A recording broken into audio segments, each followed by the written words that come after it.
नमस्कार दोस्तों, हमारे YouTube चैनल में आपका हार्दिक स्वागत है। आज हम बात करने वाले हैं डायलोना इंजेक्शन, जो 3 ml का होता है और इसका फार्मूला है डाइक्लोफेनेक सोडियम। दोस्तों, ये दर्द का इंजेक्शन है। ज़्यादातर इसका यूज पेट के दर्द में किया जाता है। बहुत अच्छा रिस्पांस आता है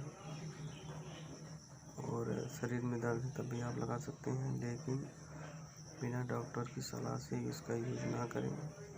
कभी कभी जानलेवा भी हो सकता है, इसलिए आपसे विनती है कि अपनी मर्जी से इसका यूज ना करें।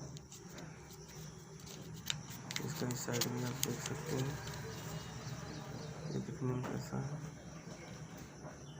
इसमें देखो, एक मैं लगाया हूँ पेट दर्द में।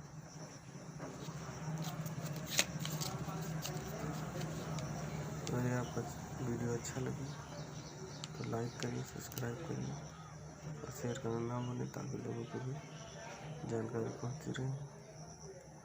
सब्सक्राइब जरूर कर लें ताकि अगला वीडियो का नोटिफिकेशन आपको मिलता रहे।